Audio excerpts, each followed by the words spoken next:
দাদা আজ কি হয়েছে এখানে?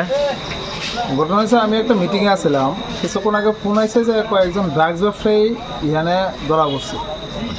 তো আইসি আয়া দেখলাম এটা নিয়মিত ড্রাগস ব্যবসায়ী, কারণ হ্যাঁ এর আগেও 2-3বার ধরা পড়ছে এবং গাঁও মানুষের কাছে গার্জিয়ান কয়ে গেছে যে আর একবার যদি হ্যাঁ ড্রাগস পেয়ে ধরা পড়ে তাহলে আমরা এই পাড়া ছেড়ে যাব না।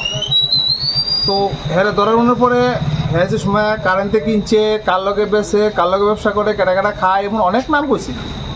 এই নাম কোয়ার পরে সবারই ধরে আনা হয়েছে এবং আমরা এই পঞ্চায়েত এলাকার শুভবুদ্ধি সম্পন্ন সকল অংশের মানুষ মিলে সিদ্ধান্ত গ্রহণ করেছে যে বিগত দিনে কয়েকবার এই ড্রাগস ব্যবসায়ীগুলি ধরা পড়েছে, এদের আইনত কোনো ব্যবস্থা হয়নি। কারণ আইনে একটা সিস্টেম আছে যে 5 গ্রামের নিচে ড্রাগস যদি পাওয়া যায় তাহলে তার বিরুদ্ধে কোনো আইনত ব্যবস্থা করা যায় না। তো আমরা সিদ্ধান্ত নিয়েছি যেহেতু 5 গ্রামের নিচে তাদের কাছে পাওয়া যায় না, কিন্তু তারা ড্রাগস ব্যবসা করে এবং এটা প্রমাণিত। তো আমরা আজকে সিদ্ধান্ত নিয়েছি পঞ্চায়েত এলাকার সকল অংশের মানুষকে মিলে যারা এই ধরনের ব্যবসার সঙ্গে জড়িত তারা এই পঞ্চায়েতে বসবাস করতে পারবে না। আমরা পুলিশ প্রশাসনের সঙ্গে কথাবার্তা বলে আমরা সিদ্ধান্ত নিয়েছি আজকে রাত্রের মধ্যেই যাদের নাম এখানে এসেছে, যারা ড্রাগস ব্যবসার সঙ্গে যুক্ত, তাদের সবাইকে এই গ্রাম থেকে বিতাড়িত করবেন। আজকে যে যারা ধরা হয়েছে তার কাছে পাওয়া গেছে? হ্যাঁ, তাদের সঙ্গে ড্রাগসের যে কোটটা এবং সিরিঞ্জ সেটা পাওয়া গিয়েছে।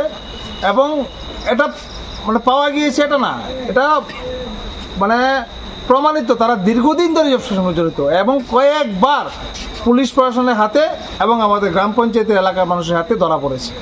কতজনকে পাওয়া গেছে? এখন পর্যন্ত 3 জনকে ধরা হয়েছে, আরও 2-3 জনকে যাদের নাম এসেছে তাদেরকে ধরে আনার জন্য ছেলেপেলেরা গেছে, তারা আনবে এবং তাদের বিরুদ্ধেও সম উপযোগী ব্যবস্থা গ্রহণ করা হবে। আচ্ছা, এই জায়গাটার নাম কি? উত্তর রামচন্দ্রঘাট, লালটিলা। আচ্ছা দাদা, মানে যারা ধরা পড়েছে তাদের নাম বলতে পারবেন? তাদের নাম একটা হচ্ছে বিশ্বজিৎ শুক্ল দাস, একটা হচ্ছে প্রসেনজিৎ বিশ্বাস, আরেকজন হচ্ছে কিশিল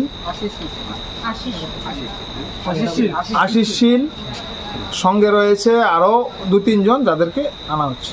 ঠিক আছে, ধন্যবাদ দাদা।